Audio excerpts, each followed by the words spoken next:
Hi friends, welcome to AH times. Friends, మన యొక్క AP రాష్ట్ర వ్యాప్తంగా ఈరోజు రాత్రి నుండి ఈ జిల్లాల్లో ఉరుములతో కూడినటువంటి భారీ వర్షాలు అయితే కురవబోతున్నాయండి.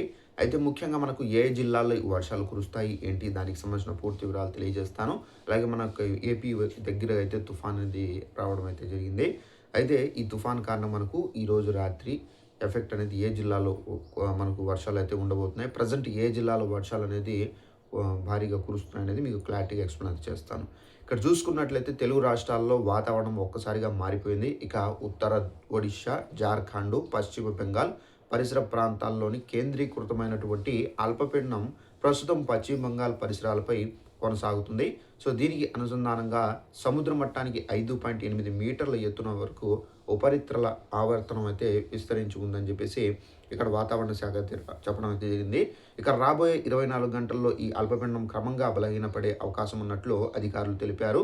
అయితే దీని ప్రభావంతో పాటు సముద్ర మట్టం వద్ద ఏర్పడినటువంటి ఋతుపవన ద్రోణి ఈశాన్య బంగాళాఖాతం వైపు విస్తరించి ఉండడంతో రాగల 3 రోజుల పాటు ఆంధ్రప్రదేశ్ రాష్ట్రంలో వర్షాలు అనేది ఉండబోతున్నట్టుగా వాతావరణ శాఖ చెప్పడం అయితే జరిగింది.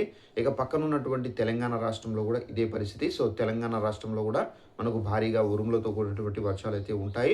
కొన్ని ప్లేసెస్లో గాలులతో కూడినటువంటి వర్షాలు కూడా అయితే ఉండే అవకాశం అయితే ఉంది. ఇక ఏపీలో మత్స్యకార విపత్తు నిర్వహణ సంస్థ ఏపీలో మత్స్యకారులు ఎవరైతే ఉన్నారో జాగ్రత్తగా ఉండాలని 40 నుండి 50 కిలోమీటర్ల వేగంతో ఈ ఈదురు గాలులు కూడా ఉంటాయని చెప్పేసి. సో ఇక ముఖ్యంగా మనకి ఏ జిల్లాల్లో చూసుకున్నట్లయితే ఈరోజు మనకు విజయనగరం జిల్లా, పార్వతీపురం మన్యం జిల్లా, అల్లూరి సీతారామరాజు జిల్లా, కోనసీమ జిల్లా, తూర్పు గోదావరి జిల్లా, పశ్చిమ గోదావరి జిల్లా, ఏలూరు జిల్లా, కృష్ణా జిల్లా, ఎన్టీఆర్ జిల్లా, గుంటూరు జిల్లాల్లో అక్కడక్కడ మనకు తేలికపాటి నుండి మోస్తారు వర్షాలు కురిసే అవకాశం అయితే ఉందని, మిగిలిన జిల్లాల్లో కొన్ని చోట్ల తేలికపాటి జల్లులు అయితే కురుస్తాయని చెప్పి చెబుతున్నారు. ప్రజలకు కీలక సూచనలు: ఈదురుగాలులు ఉంటాయి, ఉరుములు, మెరుపులు, పిడుగులు కూడా పడుతాయి.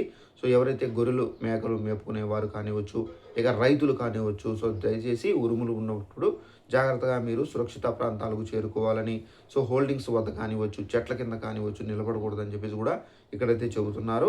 సో జాగ్రత్తగా ఉండాలి. అలాగే మనకు మత్స్యకారులు ఎవరైతే ఉన్నారో వీరు వేటకు వెళ్ళకూడదని, సో అలాగే నీళ్ళ దగ్గర నిలబడడము, నీళ్ళలో స్విమ్మింగ్ చేయడము ఇలాంటివి చేయకూడదని చెప్పేసి కూడా అయితే చెబుతున్నారు.